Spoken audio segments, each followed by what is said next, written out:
Folks, it's that time. It's that time to do a review of Superman.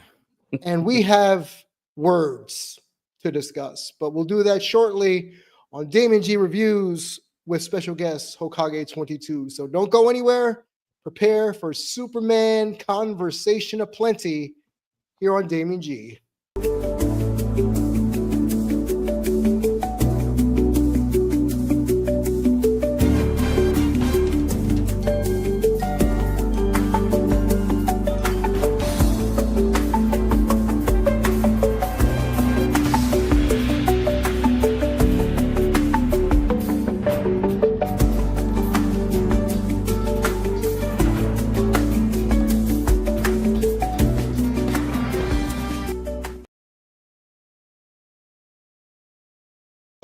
It's about that time, kids. It is about that time. No more teasing. No more tickling the area. No more sucking on the teat of James Gunn. We are ready to converse, not conversate. That's a word that pisses me off.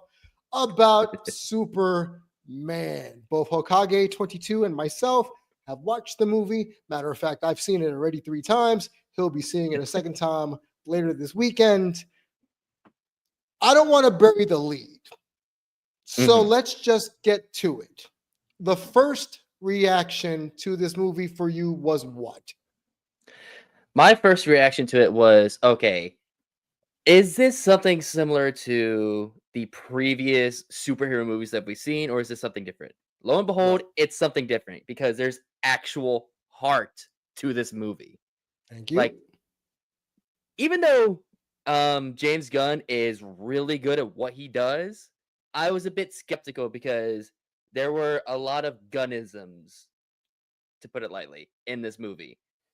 But the plot of the movie and the actual story beats were pretty solid. I would not argue that because this movie, like you described, is a comic book movie but in live action in the best way possible. Oh yeah, and before I even read the reviews, obviously I saw screeners earlier this week before the embargo lifted, and the first thing I thought about, I felt as if I was watching a long episode of Superman Adventures or the Superman TV show back on Kids WB way back when, voiced by both George Newbern, aka Sephiroth, if you don't know that, or Tim Daly. So I went in hopeful because James Gunn has been here, done that, got the t-shirt, the Suicide Squad, the Guardian series. He knows how to do comic book characters relatively well as far as media is concerned. Peacemaker, he's done good stuff. So I was hopeful that this was going to be something that brings Superman back to his roots. And dare I piss off a couple of members of a certain party, his immigrant roots, because we all forget he's an alien. Yes. Alien. I know I don't have my flag up today right now, but oh my God. Yes. Right. His entire background as to why he was created in the first place is that he is an immigrant. This is an immigrant story. Correct. The creator of Superman was an immigrant, and he wanted to write a story to give other people hope. And that's what this movie instills. This is Superman's character. I wouldn't say to a T verbatim, but it's pretty goddamn close. You're right. And what I said this on another podcast, I said, this is as close, and this is before your time. Wade, not now. This is as close to Silver Age. And Silver Age was a little bit more campy, comic booky stories where if you picture the Joker being Dick Dastardly going and sneaking around. Mm-hmm. This was very that. Wade, I got you. Just let me finish this first opening monologue. Because this is a different show. This isn't the Retro Cartoon Rewatch. This is Damian G Reviews. So for those who will be watching on the replay or currently watching right now on YouTube or on Twitch, Wade Ilson, one of my best friends in the world, jumps in my streams, tells multiple dad jokes to try to get me and Hokage to break. He And always if gets he me. does, and he always gets you, but there are times that I just want to walk away from the broadcast. I have to walk away because it's been that bad. But give me this opening salvo about Superman, Wade, and there will be spoilers. So if you haven't seen Superman, this will be filled with spoilers. Yes, it's going to be spoiler heavy. I'm not going to break down every single aspect of the movie. What we could do, just to be okay, you're seeing it tomorrow. So Okay, out of respect to you, I'm not going to divulge every nook and cranny. We'll do a general topic, and if you have questions that aren't spoilerific, I will answer them for you. Let me know, brother. I don't want you to leave, but at the same token, both myself and Hokage have seen this. I've seen it 3 times. He's going to see it again on Sunday. So we're going to talk about things we liked, things we didn't like. So I'll try to keep it as topical as possible.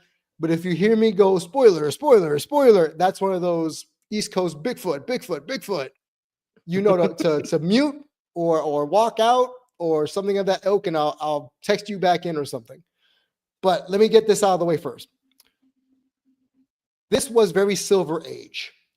And for those that don't know Silver Age, this was 70s to early 80s of DC Comics, Marvel Comics, where it was more villain of the week.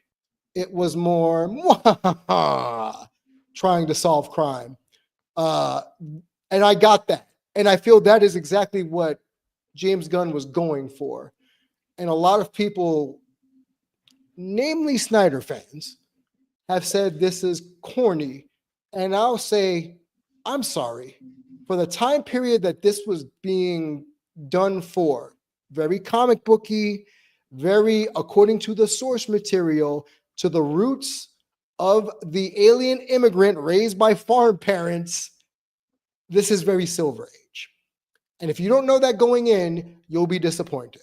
Now, that's not, and I say it this way because some of the verbiage used by Superman, dadgum, darn it, gosh darn. Gosh darn. This is very Clark Kent. This is very Kansas raised. And I can tell you right now, it's a pleasant welcome for me. It is a pleasant welcome source for me. We'll get to some of the other meaty parts. Again, pause, but I don't want to kill it for Wade. So tell me your joke. Tell me the dad joke, bro. Let the dad joke fly. Let's play Oops.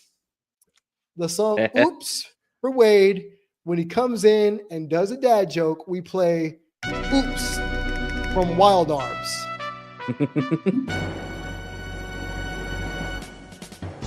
Because sometimes Wade's jokes are a little whoopsie.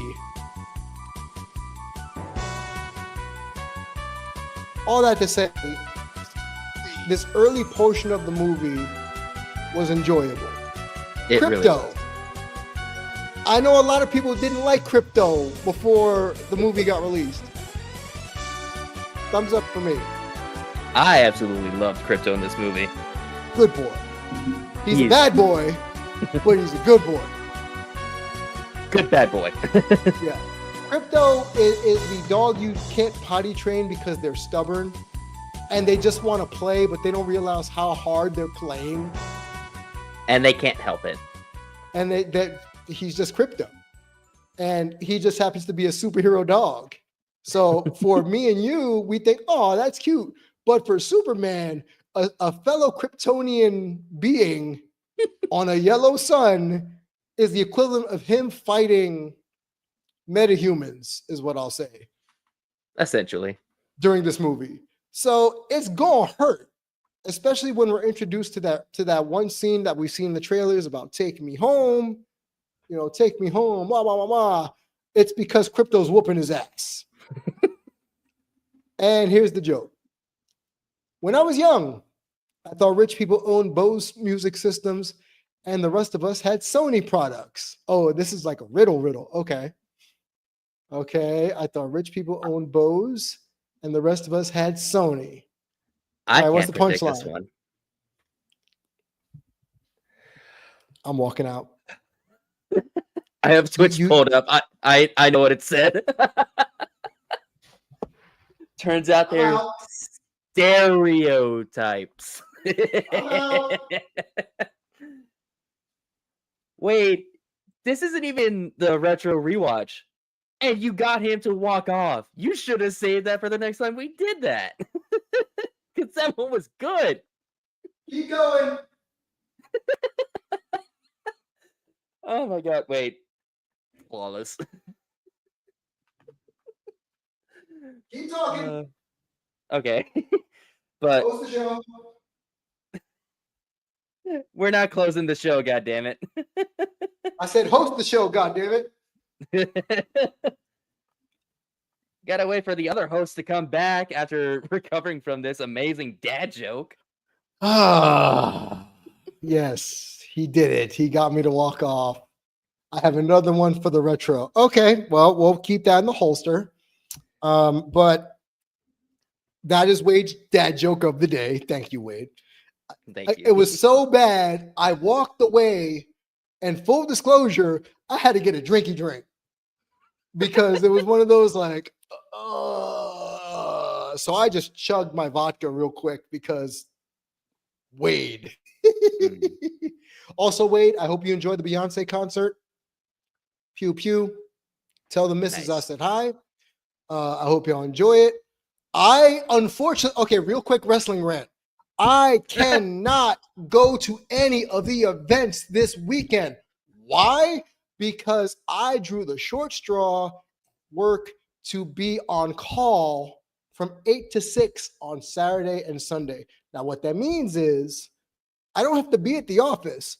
I just got to be on call. So if I go to All In or if I go to any of the other events happening in Arlington, if I get a work call and I need to go in because the mayor's office is having a tizzy, I got to leave the event.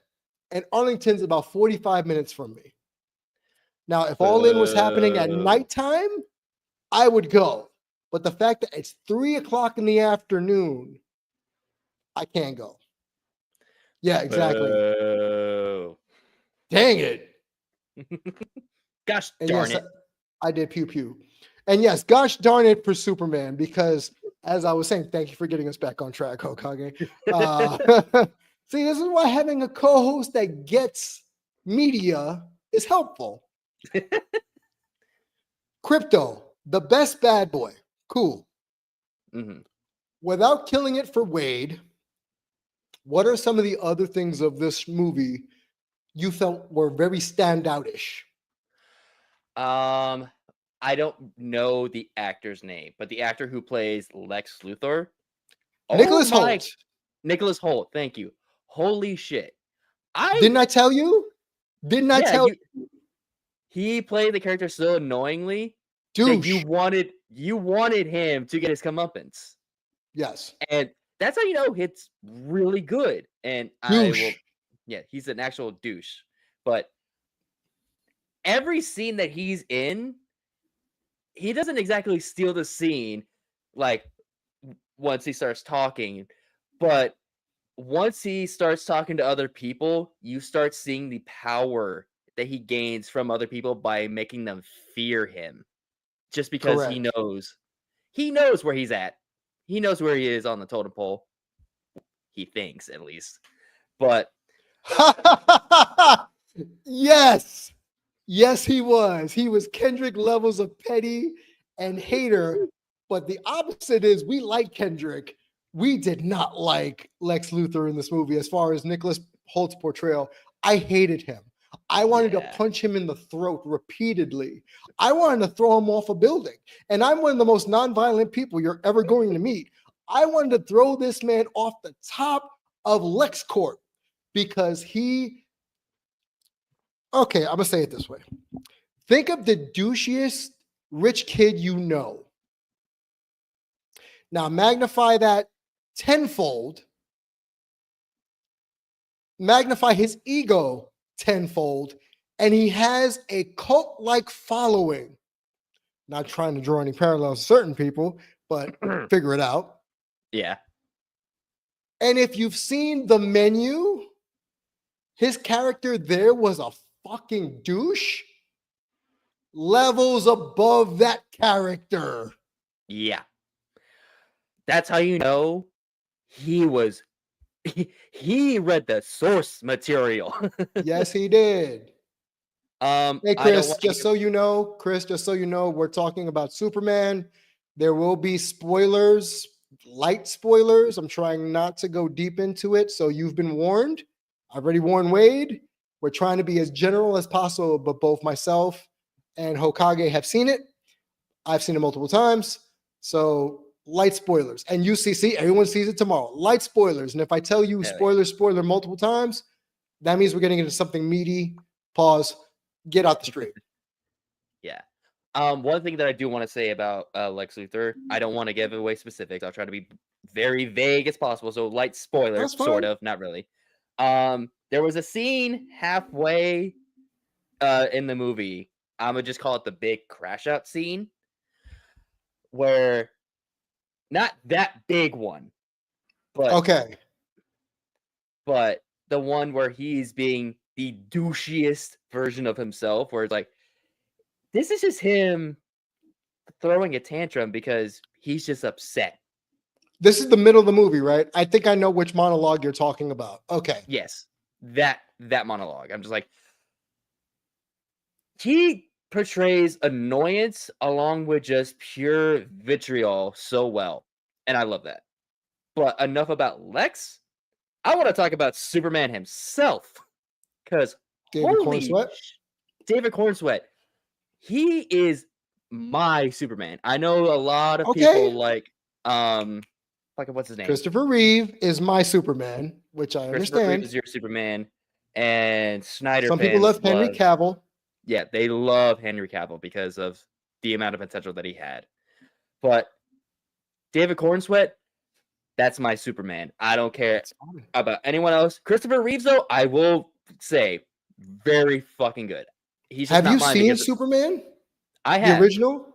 Have you The seen original. Superman 2? I have not. My And I know that advice to you, that is the best one in the, not even a trilogy, it's a quadri. Of the 4 movies, that is the best one because that was the original, for me as a kid, the interpretation of Zod. Mhm. So, and I think Richard Donner got, it's like James Gunn getting the first tryout, right? It's like, okay, you did really good, but now you really know the source of the character. Now you know how to balance the character with your actor. Mhm. Superman 2. Everybody, if you haven't seen it, go watch it. You'll like it, trust me. But Yeah. sticking here, David Cornsweat's performance. Yes, you're Superman. And I will, let me just say this and I'll let you finish. He is the perfect combination. I don't know, say perfect. Wait, hold on. Let me not be hyperbolic. He is as close to perfect combination of Clark and Supes as he was done in the comic. I mentioned it earlier in the stream. The aw shucks, the diagun it, mixed Mhm. with the whole I'm trying to save everybody, friend or foe alike. And then his monologue at the end of the film. Oh. To me, it parallels anything Steve Rogers would have said or anything Optimus Prime would have said. Abso-fucking-lutely. So I'll let you have the floor now. Go ahead. Yeah. So, like I said, I know a lot of people love Christopher Reeves and Henry Cavill, Henry Cavill. but I just didn't grow up with them. Seeing Sure. David Cornsweat's version of Superman, like, that to me is the character. And again, he's not the character to a T, but he's very goddamn close. Just like you said, his mannerisms whenever he's Clark Kent, where he's just very word specific, and you can tell he's raised from Kansas and very polite, very word tactic sometimes. And then whenever he's Superman, he's still like the Boy Scout. and he refuses to swear. The only time he Correct. does is whenever he's like super flustered. But any other time he's on screen, he never swears. That's my Superman. No, and that is it. That is Superman. Superman is the nice guy next door. At the very as Clark. Clark was raised to be a good human boy next door. He just happens to be 6'4", 220 kind of thing. You know what I mean, he's not 5'5", 160 like Rey Mysterio Jr. No, he just happens to be corn-fed Midwestern. Dun, dun, dun, dun, dun, dun. I get it, but the fact that he could be so and yet so gentle and so empathetic and so caring. Kudos to Martha to my podcast. Okay. Kudos, Yes. Because I've watched Superman Red Sun, the animated where he becomes Russian. I read the comic. That storyline is interesting, but also It's really wild. fucking cool. Yeah. But that shows you the difference between being raised in a militant family versus a family that's just good people. Good-hearted people. And if you watch, what is it, Smallville? No, it's Lois, not Lois and Clark. Superman and Lois. The town, if you have spoilers for that show, if you haven't seen it, the town knows Clark is Superman on some wink, wink, nudge, nudge. And everyone just plays it off like, oh, prime example. There's a one scene in a bodega or a mini mart where there's a girl checking him out, a cashier checking out his groceries. And on the news, there's like a plane about to crash. And she kind of gives him the eye, like, aren't you going to go take care of that? And he goes, oh, I left my wallet in the car. Goes and saves the plane and comes back. And the funny part was she was surprised at how fast he came back. She go, already? So they may know he's Superman, but they don't know the extent of his powers in Clark and Lois. And I have to watch that. I have not seen the full litany of the show, but I'm going to watch that. But okay, I'm going to watch. But back to the movie. Corn Sweat. I mean, his name, Corn. Midwest.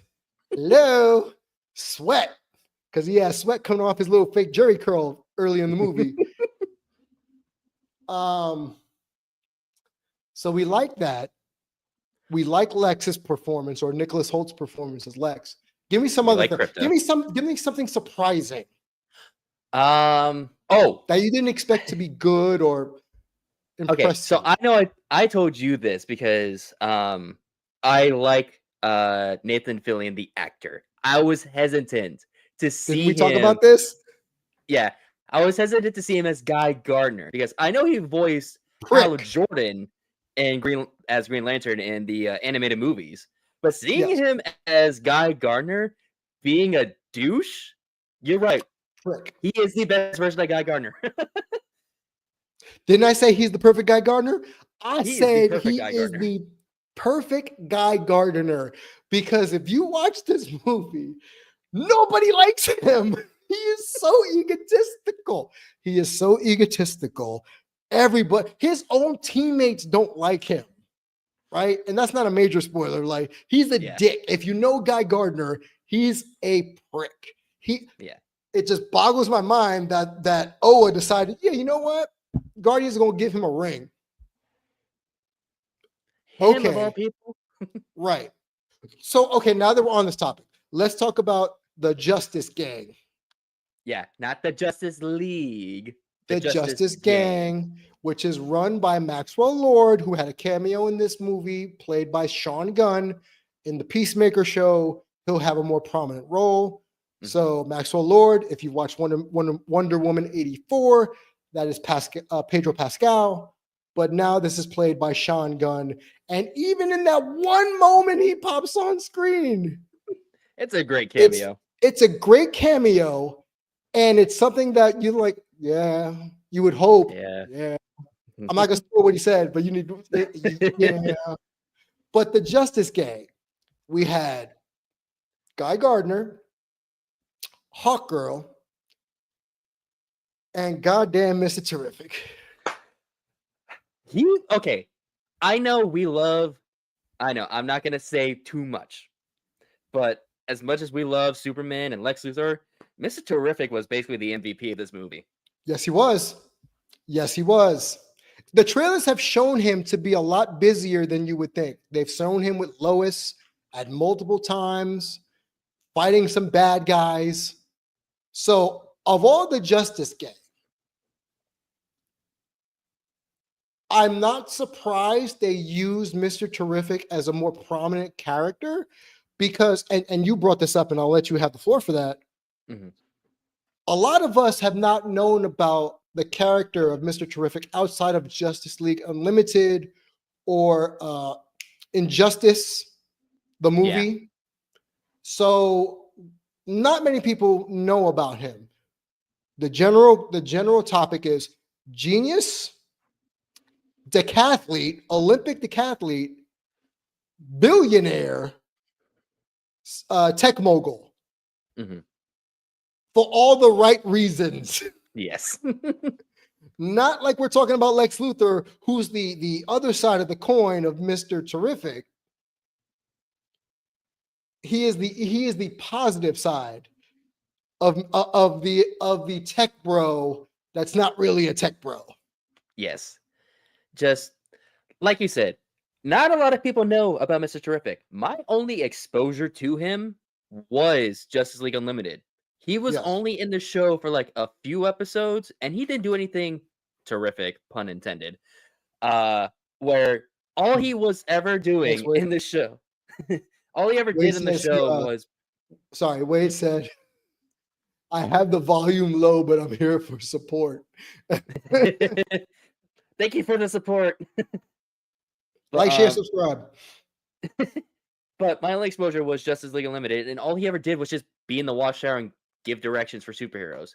In this movie, it made me want to read more about Mr. Terrific's character, learning more about like what his origin was, how he became a genius, how he was able to make all this tech, how he was able to figure out everything and essentially like come up with a solution to like the bigger problems that we see later on in the movie. Right. Like, and I don't know the name of the actor, but whoever played Mr. Terrific, to me, that's him. He is Mr. Terrific. I don't see anybody else who can pull that off that well. Eddie Kathigi. Eddie Kathigi. Who played Darwin in X-Men First Class. That's awesome. So a lot of us online have said he has been redeemed because I'm sure, to quote Michael Jordan, I'm sure he took that personally. Oh, he definitely did. If you've seen X-Men First Class, if your power is Darwinism to always survive, and spoilers if you haven't seen First Class, you are the first one killed? Nah, dog. And you happen to be the only X-Man of color in that entire movie? Ugh. He definitely. Zoe Kravitz. We can say Zoe Kravitz, but she's, different ethnicities. But he's the first one to die in X-Men First Class, and his whole power set was to survive. But he has been redeemed as Mr. Terrific. I'll get to the one negative that people have brought up to me that I kind of agree with. And this is what I said about it being a little Gunnian, a little too Gunnian for me. When you stick too close to the source material, as it being almost a Silver Age mixed with a modern day story, I think you know what I'm going to say. That first line he tells the Superman to get the info. The word blaxploitation is being thrown around. Very 70s, like shut your mouth, like portrayal.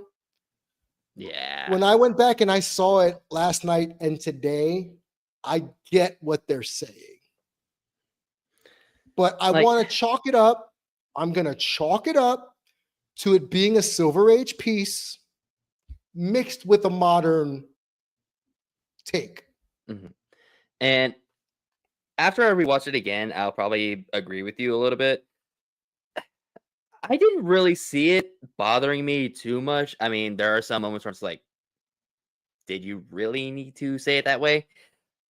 It's not laid on super thick, pause, but it's it doesn't take away from the movie too much, for me at least. Right. But I can see that argument being made of like, does he have to say it in that certain not phrasing, Vernacular, but yes. vernacular, and And that I particular will method say of correct. And I will say it articulation? was very, thank you. The articulation's very 70s. And when I went back and I watched it, I understood what people were kind of, and these are people of color telling me this. They both all, a lot of them said, ooh, this is very 70s jive talk. And I don't know how I feel about that. Now, I've never known James Gunn to be that kind of dude. You know what I mean by that? Yeah. But if we're talking this as a Silver Age story, then it makes sense to me because Silver Age, like I said, late 70s to Yeah. mid 80s makes sense. But overall, Mr. Terrific needs a spinoff. I've seen this Absolutely. online. People are saying him and somebody else needs a spinoff. Mr. Terrific needs a spinoff. I will buy tickets now. If James Gunn Same. said, hey, next year we're gonna do a Mr. Terrific movie, I'm gonna buy tickets. I'm not even gonna wait for my screener. I'm gonna go buy tickets. If not a movie, then definitely his own like series that Right, on needs to Max. have like at least minimum 2 or 3 seasons. So good. So good. And what I'll say without killing too much of the spoilers for Wade and for Chris is if you've watched him on Justice League Unlimited, his portrayal here is as if they took the limiters off, right? It's almost like a superhero. If you're limiting a superhero to make it fair, no, they took off the limiters because there's scenes with Lois. There's like seems like country music or something playing, and you're thinking, what? It was very reminiscent, and we've talked about this on the retro, of the Suicide Squad when they went into Corto Maltese and started randomly just killing people, but there was a montage. Yes. This montage reminded me of that. And real quick, I might be a light spoiler, so shut your ears if you don't want to get spoiled. Spoiler. This is one of the Gunnisms that I am starting to not like as much. I appreciate it, and I absolutely adore the work that goes into it. But the amount of super wacky one-shot scenes where that scene, I mean, granted, like I said, they're enjoyable, they're entertaining, they sell you the scene of like what the character is capable of, but it's all over James Gunn's work now. It's noticeable in Guardians 1, 2, and 3. I forget where it happens in 1, but in 2, the very beginning of the movie, 3, that huge like corridor fight scene with the eye fish lens, Suicide Squad. I think there's only like maybe 2 or 3 of those shots in this movie. They're great. But oh my god, overall? Yes, overall. But I'm starting to get a little bit worn out with the one-shot scenes. Again, they're great, but it's one of the things that I'm starting to notice with his work is that he will do one-shots, sometimes with like this movie score, and sometimes he'll just take a random song that hilariously fits with the scene. Again, great work. I imagine that all those one-shots took a lot of time and effort just to make sure that they looked good, but I'm starting to get a little bit burnt out on them. No. Yes, and we talked about it off air before you even saw the movie. I warned you about the Gunnisms. But again, and I don't want to use this as a crutch, But because I went in not realizing it was almost a Silver Age movie, I would have originally, like you said, "Mm." But because, full disclosure, kids, I'm of the age bracket that would have read Silver Age comics, I got it. If you've seen the Adam West Batman, all that, I've seen it. I've seen Adam it West is Batman. it is nowhere near as campy as that. But if you take it down maybe 5 notches, we're close. Yeah. We're close. Oh, one other negative. I don't think this one's too much of a spoiler, but the underusage or limited usage of Hawk Girl in this movie. That was my next point. You took it out of my head. Okay. It's criminal. It is so criminal because I know she's not like a huge focus point, but whenever you have the Justice Gang and you have the two male leads like have more scenes than her, you're doing something wrong here. And it's not a sexist thing here. It's just why don't you give her more scenes to chew up? Make her be more of a developed character. Like that's my gripe. I'll be a little harsher than you just said. She was a waste. She was a waste. Save for her barbs with Guy Mm-hmm. and that one scene during the big fight, that one Yes. moment during the big Yes. fight, even her dialogue, and you know what I'm saying about the dialogue. Yeah. It's I'm not going to say what it was. You have to watch it. But when I first heard the dialogue, I said, no way. That can't be what I'm hearing. And then I really tuned in every time she came on screen. And I was right. Yeah. I looked at another fellow reviewer next to me. I said, did you hear that? Uh-huh. Why? So the best way I could describe her, petulant child, without giving too much away. Yeah. Petulant child. I don't. She was like you said, petulant child. I got the vibes of just like angsty teen. Yeah, same thing. Angst, teen angst, petulant child, same thing. Prepubescent, wah, but not in like a overt wah. Yeah. The little sister that annoys you, but you leave her there because she's your sister. And she's And you just let her be. And you Yeah. just let her be. She has moments. She has moments. And we're going to get to Lois, guys. We're going to get to Lois. I have a crush on the actress that plays Lois because of this portrayal. Full disclosure. But it felt okay. Who's seen Arthur here? Not me. Do you know who Arthur's sister is? Nope. Double D. Wait. Yeah, Arthur, the cartoon show. Yes. Yes. I know. Yes. I've seen Arthur.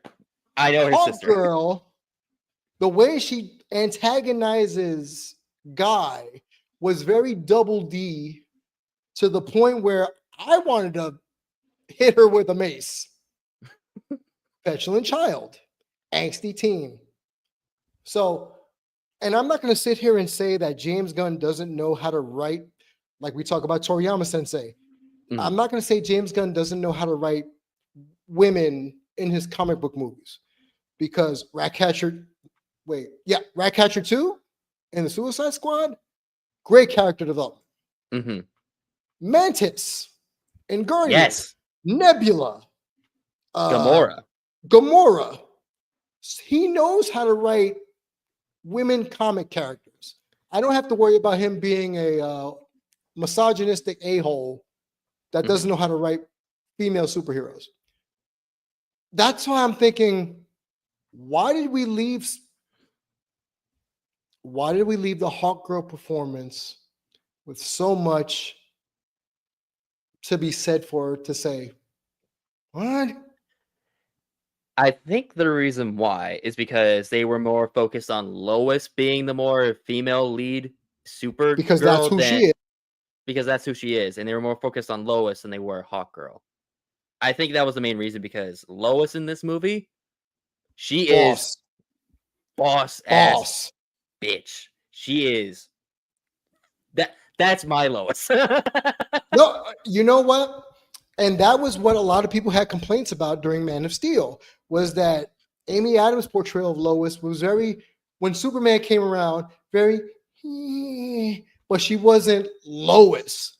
For instance, if she was more damsel in distress than she was a correct, go-getter. and it This wasn't version of Lois was a news reporter.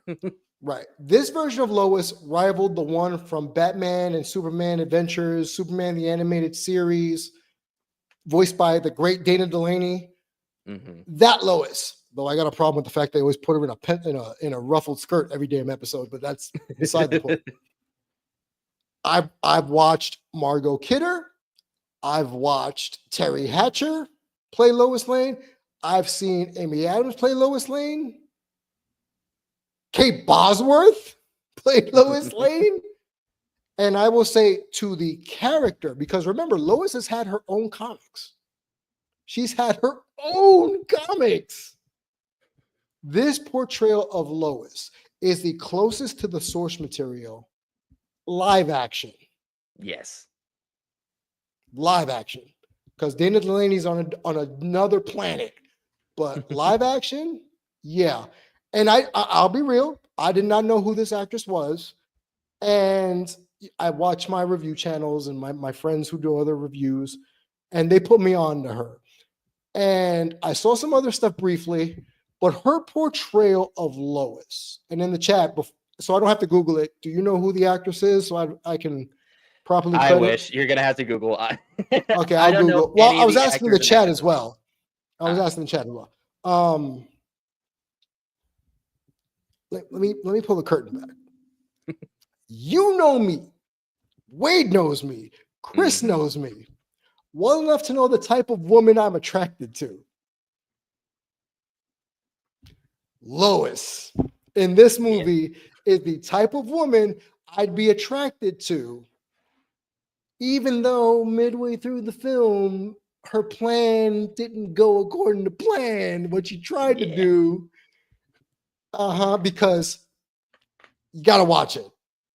You got to, and yes, I do know there is a certain sect of people, and yes, I'm going to get comfortable. There's a certain sect of people out there that would not like this portrayal of Lois because she's not a damsel in distress, or she's too much of a feminist, or it was too woke. Listen, read a Lois comic in the last 15 years.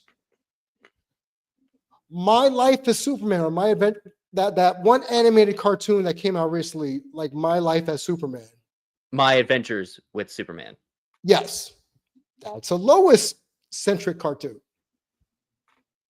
Lois has, and I'm going to borrow a term here that I haven't said in a long time since I've been in New York, she's got chutzpah.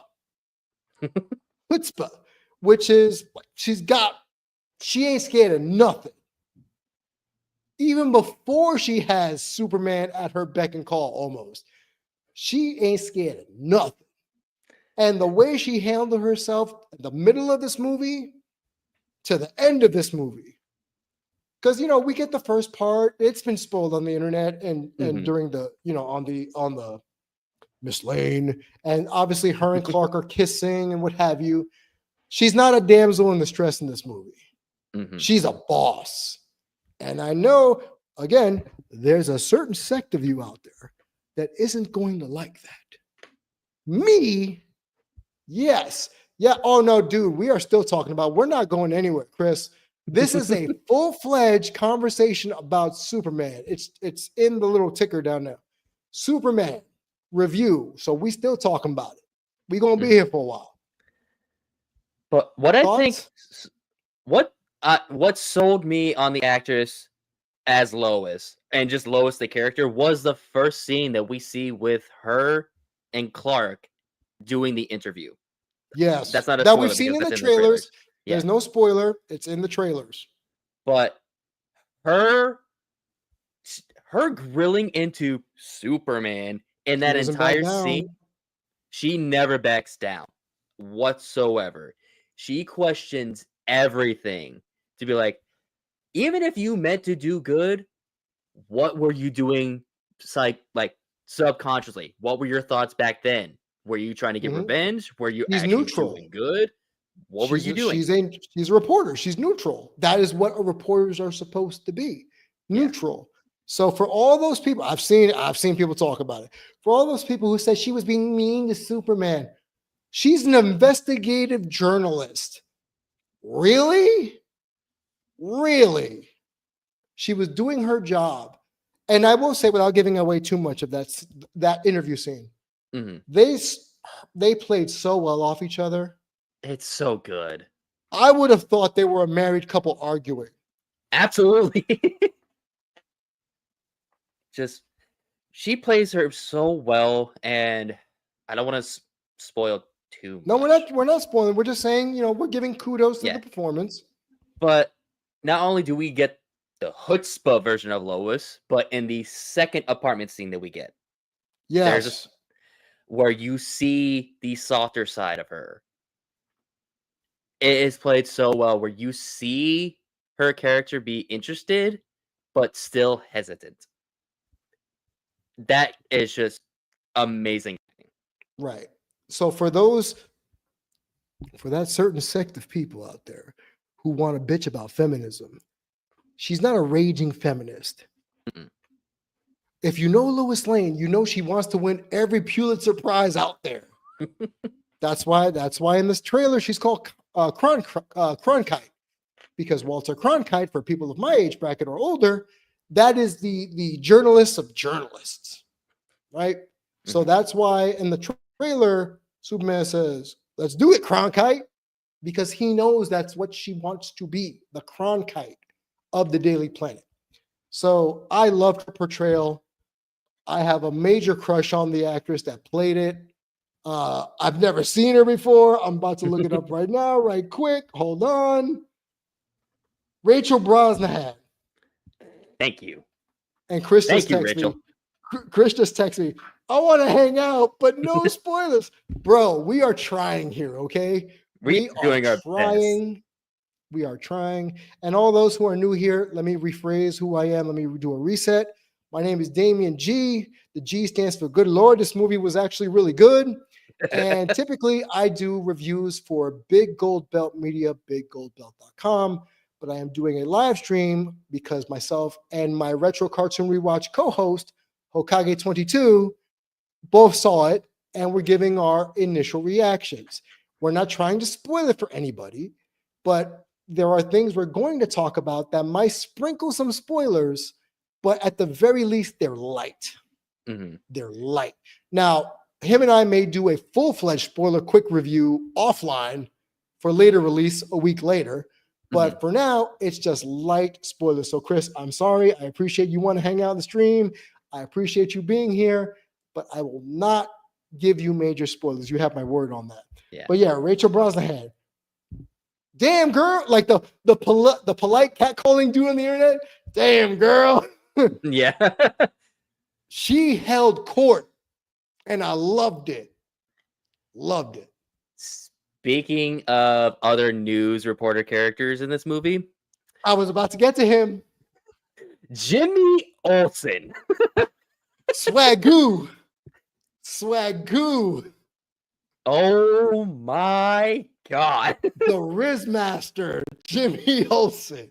That was the one thing that I was surprised about in this movie. BT Now, Dub. Wait, BT Dub. Spoiler, spoiler, spoiler. So if you don't want to know about Jimmy Olsen's arc in this movie, back out now. We'll try to avoid major spoilers, but I'm gonna let Hokage start. so my version of Jimmy Olsen is from the animated series where Ah, he's shucks. just the all shucks, the almost Peter Parker of the group, where he wants to do his best and be a very good news reporter, but he's always getting handed the paperwork and the boring Right. jobs. He's In the backup here, character. yeah, he's the backup character. In here, he actually gets like the deeper sources that Lois can't get. And one of the Wait. sources, Don't spoil it. Don't spoil yeah, I it. know, but one of the sources is not your typical like deep cut grizzly man who's seen everything or somebody he's paying off. It's somebody you see like at the beginning of the movie that you don't expect to be paired with him. Mm-hmm. And it fits so well Oh, somehow. so well. And I put this on my Instagram. I put this on my threads, and I put it as a spoiler. I said, "Hey, spoilers for anyone who's gonna see Superman. I want to be Jimmy Olsen when I grow up." But as you're saying this, there is precedent. It's not out of left field. Oh yeah, it's not. In the comics, playa. 9 girlfriends in the comics. 9. And he dated Lois briefly in the comics. So he ain't a nerd. I'll just say that. He ain't a nerd. And it's a very early scene where you think it's a throwaway scene where he's just chilling at the planet and the copy girls are like hee, looking at, and Jimmy's like, and Lois is looking, what? This guy? And there's Really? a moment where she goes, how?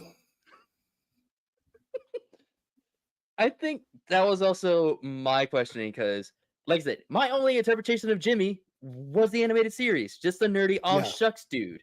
Seeing this, Every time you say, oh shucks, I'm gonna do this. but seeing this on the big screen, I'm like, I may not know him, but that fits. And full disclosure, I only found out about his Riz in the comics after I saw the movie. So me watching that, I'm thinking, what? But now that I know, I said, oh, James Gunn really is going to source material here. Like, oh, okay. This is real source material, like deep cuts, right? But I will say, Jimmy is the unsung hero, mortal hero of this. If you need a BFF to come save your ass, Jimmy Olsen. Jimmy Olsen. Jimmy Olsen. And let me be a guy for a minute. Whoever the actress was that played Cat Graham, James Gunn knew what he was doing. The gossip columnist. He knew what he was doing. She only had like 5 lines the entire movie. But James Gunn knew exactly what he was doing when he put her in those dresses throughout the entire movie. All I'm going to say is, really, James Gunn? Really? I know you have a type based on who your partner is, but dang, okay. And off record, I had this debate at work today. I believe James Gunn, every time he puts an actress that he has always featured in his movies or his shows, before he met his current partner, I believe he's hooked up with them. In my headcanon, he's hooked up with all these reoccurring women that he cast in his movies before he met his current partner. And you know who I'm talking about. Yeah. There's always 2 or 3 that always pop up in every movie. It's like, why is James Gunn always casting? Oh. And Taika Waititi's guilty of this too. So I'm just putting it out there. You'll notice when you watch it. So I don't want to belabor. We talked about the good. Well, okay, before we move on to the bad, I do want there's one last thing that I want to say. Watching this for the first time, no other movie has made me tear up out of sheer like joy and fandom. I hate you because when I went back and I watched the scene you told me about yesterday, same thing happened. I hate you for that. I hate you so much for that. I refuse to spoil it because once you see it, you will understand. Because oh my god. Yeah. It's so good. It hits. It hits. It hits. I will once we do the full spoiler one, I will talk about that scene for days. Sure. And I will we'll do it offline and I'll release it later. So you guys don't have to worry. But be warned, the next one I release about Superman will be full spoiler. So we've talked an hour about what we liked about it. Yeah. Let's talk about maybe not what we hated, but what just didn't click. So aside from the Gunnisms, Mm-hmm. the fact that he over-relied on Silver Age mythos, lingo, and the certain castings, like I just referenced. Mm-hmm. What else do you think holds this movie back from being one of, if not the best, comic book movie we've ever seen? So this one is very nitpicky, but it's also just not spoiled, sprinkled throughout all superhero movies. The occasional bad CGI. I saw that again. Yeah. I understand that like a lot of superhero movies who rely on like flying characters and super fast and powerful like scenes that need to happen, they're gonna like try to cut corners. And a lot of it's pretty good. There are just some like certain scenes that you can tell they're just like, this one could have used a little bit more polish. And the tertiary villains. That's the best way that I can describe it. It's just I understand exactly what you're saying. Because Lex is the main villain. Like, full disclosure, it's basically just a classic, like you said, it's a comic book movie Silver Age of Superman vs. Luthor. He is the main bad guy. The other villains that are supposed to be essentially be the supporting villains in this movie, they're okay. They could have used a little bit more character development, especially a certain character. But oh my god. We're talking villains? We're talking villains. We're still talking villains. Okay. Has his name been dropped? The masked villain? Oh. Yeah. Yeah. The But I understand why they did that. Yeah, I understand too. But it's just they did not. I mean, they added a certain element that they needed to be there, but they just didn't sit well with me too much. Like, I feel like they could have added just a little bit more development to their character as to why they're villains. Right.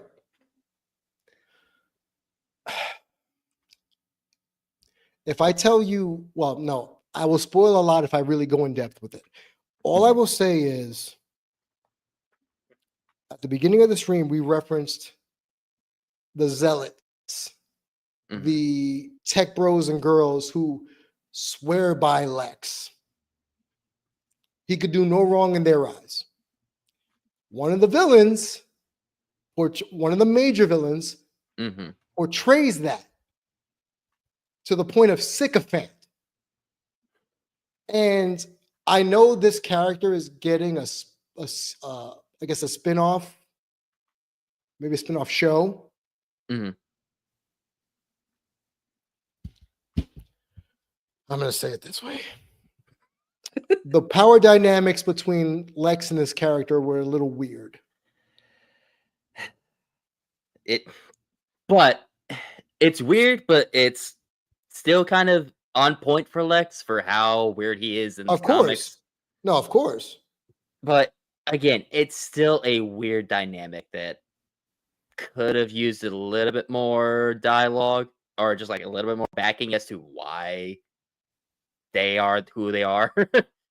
But they're not a hindrance. They're not a huge hindrance. They were integral part. No, they were integral part. They were a good integral part. I just wish they had a little bit more reasons as to why they're there instead of just, we're helping Lex. That's it. Yeah. So the big bad. Can a country be the big bad? I mean, possibly. Can greed be the big bad? Greed and envy. Capitalism can absolutely be a big bag. It's just unfortunate that you can't make that into a character. Oh, you very can. well. It's called I Lex mean, Luthor. well, yeah. Yeah, never mind. You can do that with Lex, but a whole country, I don't know. And I think for me, that is reminding me of Gene Hackman's portrayal of Lex Luthor back in the original Superman movie. Corporate greed, ego, Money. money, lots of ego, and thinking you're better than everybody else. Even though the person he blames for thinking they're better than anybody else is the most humble person on the planet, And he wants to be friends with everyone on the planet. including squirrels. Yeah. Including squirrels. Telling people to take deep breaths, making sure they're okay. Making So, sure that even in mortal danger, he will sacrifice himself and injure himself just to make and sure has no problem doing so. no problem, and will make sure they're taken care of before he takes care of himself. Right. So I'll say what I didn't like about the film that I haven't already mentioned. Um, it was aside from corporate greed, and I get Gunn wanted to make Lex the big bad. He's gone on record on interviews to say he wanted Lex to be the big bad. But what it does for me, because of, and there's a line in the film, and this is a minor spoiler, brain beats brawn. It's said multiple times in this movie. Yeah. It's the fact that a charismatic billionaire can make, this is so on the nose, can It make is. a whole bunch of people do what he wants because they throw themselves at the altar of Luthor. And that, this is Silver Agey, in my opinion. This isn't gritty. This isn't, what's his name? Snyder. This isn't the death of Superman and the return. This is straight up action comics, Silver Age Superman, to the point where the main bad guy is angsty, whiny, bitchy, Petulant. child. What about me? Why are you not looking at me? That. And the Ultraman, I'm not going to spoil Ultraman. I'm not surprised. There was zero surprise for me about who Ultraman was, what he It was was. the minute that we saw him. Well, I saw him on screen. Like, okay, I see what they're doing. I I agree. instantly knew. I agree. And that exactly. So when you realize in that midpoint where Luther does stuff and the engineer does stuff, you're thinking, how? You get the reason at the end of the movie. Now, the internet ran with this before the movie came out. They had all these names, all these characters. It's got to be this person. It's got to be that person. And one particular name that a lot of people wanted to see.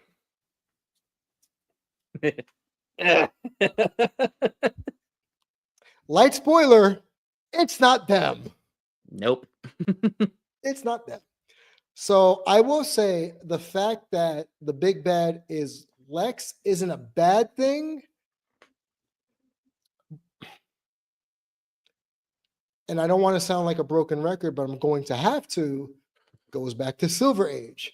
This is what this was. It was and I'll end my whole thesis on this as I started in the beginning of this stream. This was a comic book movie, not a superhero movie, a comic book movie, which means in the current timeline, which means it's not overly cartoony, like I said, Adam West doing the Batusi, but there are elements where you're thinking, oh, okay. So that's why when I told you my original grade, I haven't jumped off that. 7.5 out of 10. I think for me, I would say it's an 8 out of 10. Mostly just Okay. because this is also supposed to be essentially another reboot, another DC reboot. Yes. But this is a good return to form reboot that we desperately needed for superhero movies because everything is oversaturated with comedy or action. We Agreed. lose the actual like meaning behind the characters. Agreed. This is a good return to form. So I I highly recommend you watch this movie for the first time as a superhero fan, a comic book fan, and just a fan of movies all around. Yes, Wade, you have avoided at this point. You've avoided major spoilers because he said the volume's back up. We're just again, Wade, to just catch you up. To be general, we were talking about toward the end the things we did not like, and without spoilers, I'll say, while I knew where Gunn was going with the villains and the villain arc, it still felt weak to me. Mhm. It paid great homage to Silver Age comics. But if you don't go in there knowing that, you're going to be disappointed. So I would suggest to anyone going to watch the film, brush up on Silver Age Superman, or at the very least, any Superman comic that has him portrayed as the aw shucks version of Superman, not Death and The Return of Super Boy Superman. Scout. Right, the Super Boy Scout. Brush up on that, and you will be fine. So, in summation, for me, things I loved: Crypto, thumbs up. David Cornsweat, thumbs up. I forget her name again. The actress who played Lois Lane, thumbs up, double thumbs up. Mr. Terrific, all my hands up, my fingers up. He needs his own spinoff. Needs his own spinoff. That's where I'm going to leave it. 7.5 out of 10.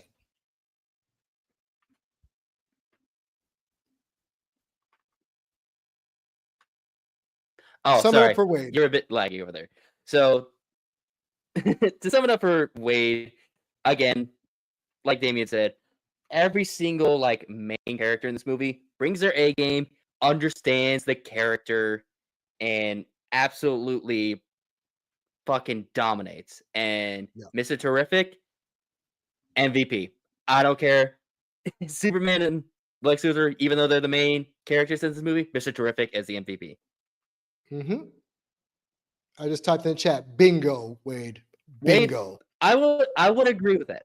Yeah. I would agree with that. It is a very animated Superman movie or animated Superman episode brought to live action on the big screen, but done 2 times better. It's really good. And I don't know if you heard my rating. And that's not hyperbole. My rating was an 8 That's not hyperbole. Yeah, it's not hyperbole. No.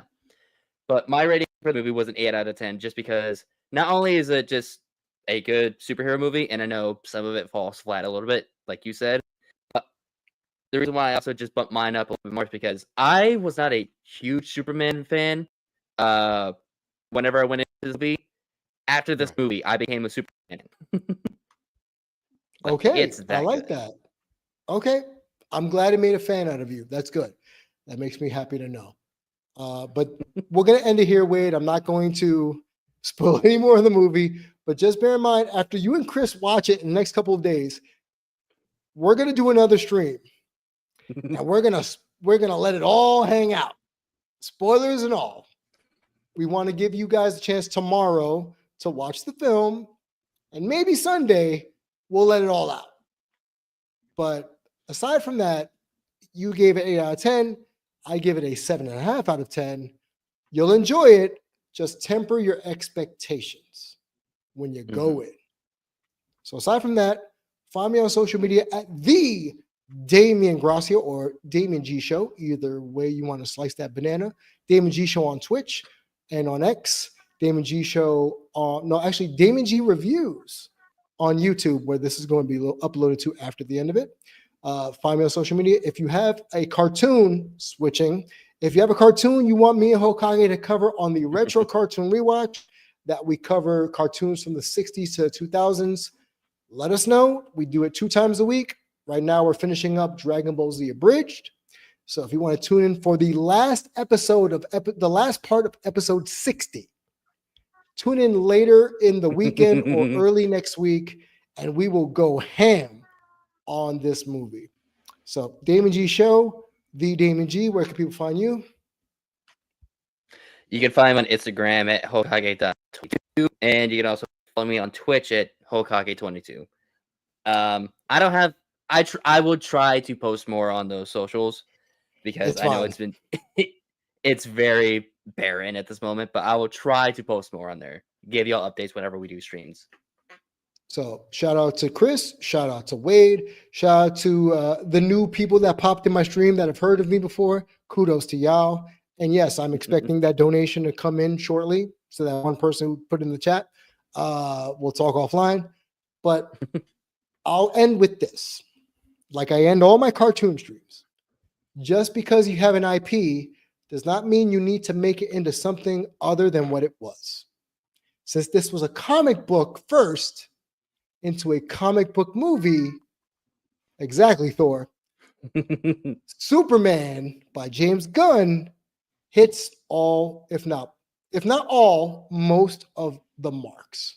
You will not be disappointed if you, like I said, going into it, think Silver Age, and you'll be fine. We'll catch you next time on the Damon G Show or on the Retro Cartoon Rewatch. Be safe and be well.